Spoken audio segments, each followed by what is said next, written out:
Kerala vision news, Idukki. അങ്ങനെ വിവിധ ഇടങ്ങളിൽ നിന്ന് സഹായ ഹസ്തങ്ങൾ നീളുകയാണ് വയനാട്ടിലേക്ക്. ഇപ്പോൾ റിയാസ് KMR വയനാട്ടിൽ നിന്ന് ചേരുകയാണ്. റിയാസ്, വയനാട് ഏത് മേഖലയിലാണ് അപ്പോൾ റിയാസ് ഉള്ളത്? രക്ഷാദൗത്യം അവിടെ ഇന്നത്തെ 4ാം ദിവസത്തെ തെരച്ചിൽ ആരംഭിച്ചു കഴിഞ്ഞിട്ടുണ്ടോ? എന്താണ് നമുക്ക് രാവിലെ നൽകാവുന്ന വിവരങ്ങൾ? ഫിജി, ഞാനിപ്പോൾ നിൽക്കുന്നത് ചൂരൽമല ടൗണിലാണ്. ഈ മലവെള്ളപ്പാച്ചിൽ പൂർണ്ണമായും തകർത്ത ഒരിടം എന്ന് പറയാം ഈ ചൂരൽമല ടൗൺ. അതിന്റെ അവശിഷ്ടങ്ങൾ ഇവിടെ ചെളിയായും മറ്റുമായും ഒക്കെ നമുക്ക് കാണാൻ സാധിക്കും. ഇവിടെ ഇപ്പോൾ ഈ രക്ഷാദൌത്യത്തിന്റെ ഭാഗമായി ഹിറ്റാച്ചിയും മറ്റ് സംവിധാനങ്ങളുമെല്ലാം എത്തിച്ചത് നമുക്ക് കാണാൻ സാധിക്കും. തൊട്ട് പിറകിലാണ് ബെയിലി പാലമുള്ളത്. ഈ ബെയിലി പാലം കടന്ന് ആവശ്യമായ ഘട്ടത്തിൽ ഈ ഹിറ്റാച്ചികളും മറ്റ് സംവിധാനങ്ങളും ഒക്കെ എത്തിക്കും. ഇവിടെ ആംബുലൻസുകൾ നിരനിരയായി നിർത്തിയിട്ടിരിക്കുന്ന ഒരു കാഴ്ച നമുക്ക് കാണാം. JCB ഉണ്ട്, ഹിറ്റാച്ചി ഉണ്ട്, മറ്റ് ആംബുലൻസ് സംവിധാനങ്ങളുണ്ട്, ഒപ്പം പോലീസുണ്ട്. ഇവിടെ പോലീസ് ഉദ്യോഗസ്ഥരും സൈനികരും ഒപ്പം തന്നെ ഫയർഫോഴ്സും മറ്റ് ഒക്കെ നടന്നു വരുന്ന ഒരു കാഴ്ചയാണ്. സാർ, ഇന്നത്തെ രക്ഷാപ്രവർത്തനത്തിന്റെ ഭാഗം? അതെ അതെ അതെ. ഇന്നിപ്പം മുണ്ടക്കയിൽ തുടങ്ങിയില്ലേ? ഇപ്പം ഞങ്ങളിവിടെ .78 ആണ്, മുണ്ടക്കൈ അല്ല. അതായത് വെള്ളാർമല നടന്നുകൊണ്ടിരിക്കുകയാണ്, ഇപ്പോൾ നടന്നുകൊണ്ടിരിക്കുകയാണ്. അതോടൊപ്പം തന്നെ .8, .7 എല്ലാ ഭാഗങ്ങളിലും ഫുൾ കവറേജിലാണ്. എല്ലാ ഭാഗങ്ങളിലും ഇന്ന് തന്നെ എല്ലായിടത്തും ില്ല എല്ലാ ഭാഗവും കൃത്യമായി തെരഞ്ഞുകൊണ്ടിരിക്കുകയാണ്. ഇനിയിപ്പോ പുഞ്ചിരിമട്ടത്തും ആറന്മലയിലും മാത്രമാണ് കുറച്ച് അവിടെ എത്തുന്നത്. കഴിഞ്ഞ ദിവസം പാലത്തിന്റെ വർക്ക് പൂർത്തിയാകാത്തതുകൊണ്ട് അങ്ങോട്ട് വണ്ടി പോകാനുള്ള ഒരു ചെറിയ പ്രയാസം ഉണ്ടായിരുന്നു. അത് ഇപ്പോൾ കവർ ചെയ്തിട്ടുണ്ട്. എല്ലാ ഭാഗവും ഇന്ന് എല്ലായിടും ഒരു ഭാഗം ഒരു പോയിന്റ് പോലും ഒഴിവില്ലാതെ എല്ലായിടത്തും ഹിറ്റാച്ചി ആയിട്ടും ആളുകളായിട്ടും ഫയർഫോഴ്സ് ആയിട്ടും പിന്നെ സിവിൽ ഡിഫൻസ് ആയിട്ടും മിലിറ്ററി ആയിട്ടും എല്ലാവരും സന്നദ്ധ സേവന സംഘടനകൾ എല്ലാവരും കൃത്യമായിട്ട് വർക്ക് ചെയ്തുകൊണ്ടിരിക്കുകയാണ്. ഇന്ന് ഈ 6 സെക്ടറുകളായിട്ടാണല്ലേ വർക്ക്? ഓരോ സെക്ടറായിട്ടാണ് ഓരോരുത്തർക്ക് തിരിച്ചിരിക്കുന്നത്. ഞങ്ങൾ പാലക്കാട് ടീമിലാണ്, ഫയർ ആൻഡ് റെസ്ക്യൂ ഇതിലെ സിവിൽ ഡിഫൻസ് ആണ്. എന്തായാലും ഇവർ ഫയർ ആൻഡ് റെസ്ക്യൂ സർവീസിന്റെ ഭാഗമായുള്ള സിവിൽ ഡിഫൻസിൽപ്പെട്ട അംഗങ്ങളാണ്.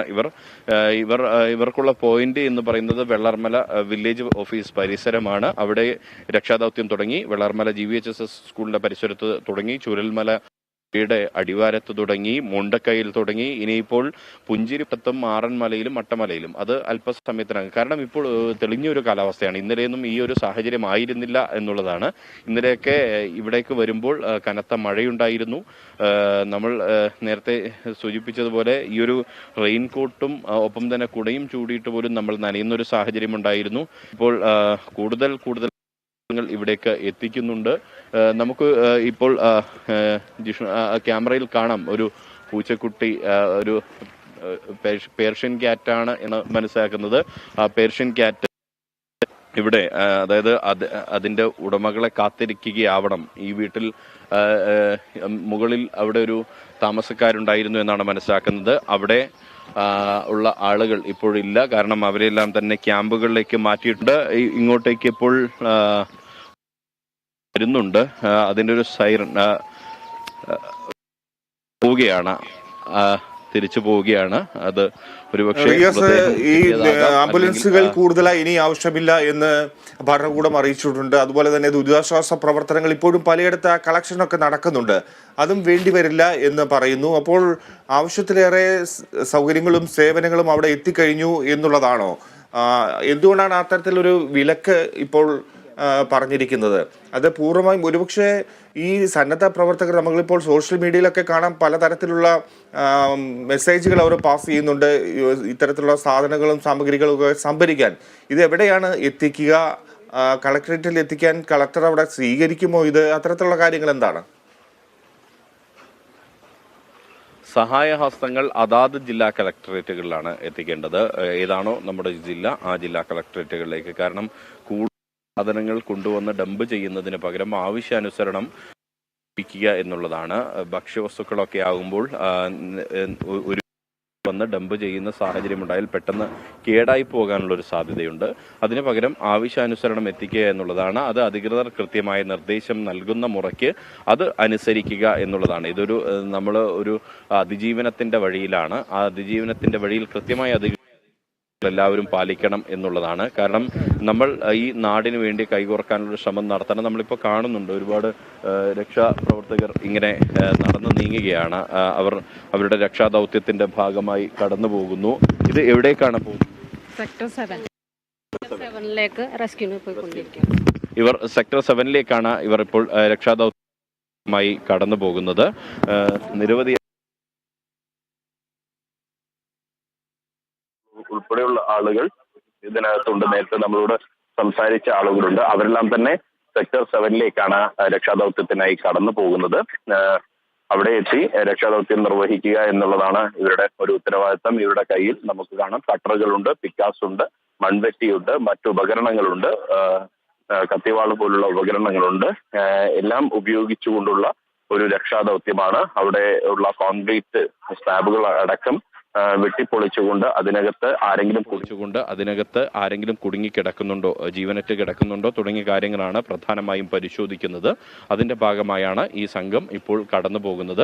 എന്തായാലും ഫിജിയുടെ ചോദ്യത്തിലേക്കുള്ള ഉത്തരത്തിലേക്ക് വരാം. അതിനിടയിലാണ് ഈ രക്ഷാപ്രവർത്തകർ കാഴ്ച കണ്ടത്. അതുകൊണ്ട് മാത്രമാണ് അതേക്കുറിച്ച് പറഞ്ഞത്. ഫിജിയുടെ ചോദ്യം എന്ന് പറയുന്നത് ദുരിതാശ്വാസ പ്രവർത്തനങ്ങളുമായി ബന്ധപ്പെട്ട് തന്നെയാണ്. കാരണം ഇവിടെ നമ്മൾ കാണുന്നുണ്ട് ഒരുപാട് മനുഷ്യരെ, സൈനികരെ, സിവിൽ ഡിഫൻസ് അംഗങ്ങളായിട്ടുള്ള ആളുകളെയൊക്കെ നമ്മൾ കാണുന്നുണ്ട്. ഈ നിരന്തരം ഇവർക്ക് വേണ്ട സാധന സാമഗ്രികൾ എത്തിക്കുന്ന വാഹനങ്ങൾ അങ്ങോട്ടും ഇങ്ങോട്ടും കാഴ്ച ചൂരൽമല ടൗണിൽ നമുക്ക് കാണാൻ സാധിക്കുന്നുണ്ട്. ഇതിന്റെ തൊട്ടിപ്പുറത്താണ് ബെയിലിപ്പാലം. ആ ബെയിലിപ്പാലം കടന്ന് ഇത് മുണ്ടക്കൈയിലേക്കും ആറന്മലയിലേക്കും അട്ടമലയിലേക്കും പുഞ്ചിമട്ടത്തേക്കും എത്തുന്ന ഒരു സാഹചര്യമാണ് ഉള്ളത്.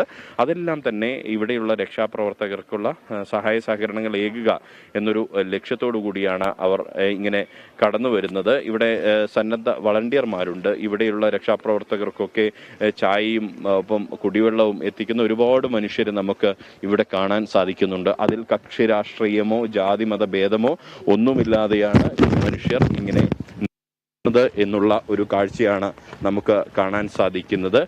അത് ഇവരെല്ലാം പ്രയത്നിക്കുന്നത് ഒരു നാടിനെ വീണ്ടെടുക്കാനാണ്. ഇവിടെ കുടുങ്ങിപ്പോയ മനുഷ്യരെ കണ്ടെത്താനുള്ള ഒരു ദൗത്യത്തിലാണ് എല്ലാവരും ഉള്ളത്. അപ്പോൾ സ്വാഭാവികമായും ഇതുമായി ബന്ധപ്പെട്ട് കൈകോർക്കേണ്ടുന്ന ഒരു വലിയ ബാധ്യത നമുക്ക് എല്ലാവർക്കുമുണ്ട്. അത് കൃത്യമായി എല്ലാവരും മനസ്സിലാക്കുക എന്നുള്ളതാണ്. ഇപ്പോൾ വീണ്ടും ഈ ചൂരൽമലയിൽ മഴ തുടങ്ങിയിട്ടുണ്ട്. മഴ ഈ ഒരു നിലയിൽ മാത്രം മുന്നോട്ട് പോവുകയാണെങ്കിൽ വലിയ പ്രതിസന്ധിയില്ല. പക്ഷേ ശക്തമാവുകയാണെങ്കിൽ അത് ഇന്നലത്തെ പോലെ വലിയ പ്രതിസന്ധി സൃഷ്ടിക്കും. കാരണം 6 സെക്ടറുകളായി ഓരോ ടീമിലും 40 അംഗങ്ങളുള്ള ഓരോ ടീമായി അവർ രക്ഷാദൗത്യം നടത്തിക്കൊണ്ടിരിക്കുകയാണ്. അത് ഞാൻ നേരത്തെ സൂചിപ്പിച്ചതുപോലെ നമ്മുടെ ഒരു നാടിന് വേണ്ടിയാണ്, ഈ നാടിനെ വീണ്ടെടുക്കാൻ വേണ്ടിയാണ്. ഈ ഒരു പ്രവർത്തനത്തിൽ ഇത്രയും മനുഷ്യർ ഏർപ്പെട്ട് കിടക്കുമ്പോൾ മറ്റുള്ള ഇടങ്ങളിലുള്ള ആളുകൾ അവർ ചെയ്യേണ്ടത് കഴിയുന്ന വിധത്തിലുള്ള സഹായം എത്തിക്കുക എന്നുള്ളതാണ്. പ്രത്യേകിച്ച് CMDRF അടക്കമുള്ള അത് എടുത്തു പറയേണ്ടതുണ്ട്. കാരണം മുഖ്യമന്ത്രിയുടെ ദുരിതാശ്വാസ നിധിയിലേക്ക് സംഭാവന ചെയ്യുന്നതിനെ എതിർത്തുകൊണ്ടുള്ള ഫേസ്ബുക്ക് കുറിപ്പുകൾ, സോഷ്യൽ മീഡിയ പ്രചരണങ്ങൾ വരുന്നുണ്ട്.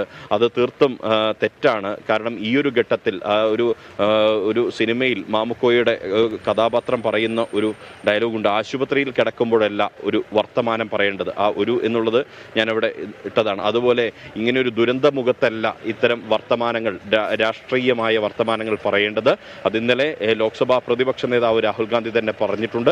ഇപ്പോൾ രാഷ്ട്രീയം പറയേണ്ട സമയമല്ല, നാടിനായി പുനരധിവാസത്തിനായി ഒറ്റക്കെട്ടായി നിൽക്കേണ്ട സമയമാണ്.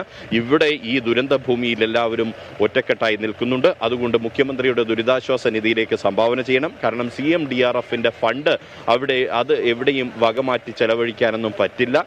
അതിന് കൃത്യമായ പ്രോട്ടോകോൾ, നിയമ സംവിധാനങ്ങളുണ്ട്. അത് ദുരിതബാധിതർക്ക് തന്നെ കൃത്യമായി എത്തിക്കാനുള്ള സാഹചര്യമാണ് ഉണ്ടാവുക. അതുകൊണ്ട് നമുക്ക് വയനാടിനെ വീണ്ടെടുക്കണം, ഈ നാടിനെ വീണ്ടെടുക്കണം. ഇനി ഇവിടെ ജീവിച്ചിരിക്കുന്ന മനുഷ്യർക്ക് കൃത്യമായ മറ്റ് സംവിധാനങ്ങൾ ഒരുക്കണം. അതിന് സഹായം അനിവാര്യമാണ്. അതുകൊണ്ട് കൃത്യമായ സഹായം നൽകാൻ തയ്യാറാകണം. മറ്റ് പ്രചരണങ്ങൾ നടത്തരുത്. കേവലം അടച്ചുറപ്പുള്ള മുറിക്കകത്ത് കിടന്നുകൊണ്ട് എന്തെങ്കിലും 4 വരികൾ ഫേസ്ബുക്കിലോ ഇൻസ്റ്റഗ്രാമിലോ എഴുതി വിടുകയല്ല ചെയ്യേണ്ടത്. നിങ്ങൾ ഈ ദുരന്തമുഖത്ത് നടത്തുന്ന രക്ഷാപ്രവർത്തനത്തെ കണ്ണു തുറന്ന് കാണണം എന്നുകൂടി ഉള്ള ഒരു അഭ്യർത്ഥനയ്ക്കായി ഈ സമയം ഉപയോഗിക്കുകയാണ് ഫിജി. ശരി റിയാസ്, എന്തായാലും 4ാം ദിവസത്തെ തെരച്ചിൽ തുടങ്ങി വെച്ചിരിക്കുകയാണ്. ഇടവിട്ട് അവിടെ മഴ പെയ്യുന്നുണ്ട്. രക്ഷാപ്രവർത്തനത്തിന് അത് തടസ്സമാകുന്നില്ല ഈ ഒരു ഘട്ടത്തിൽ പോലും.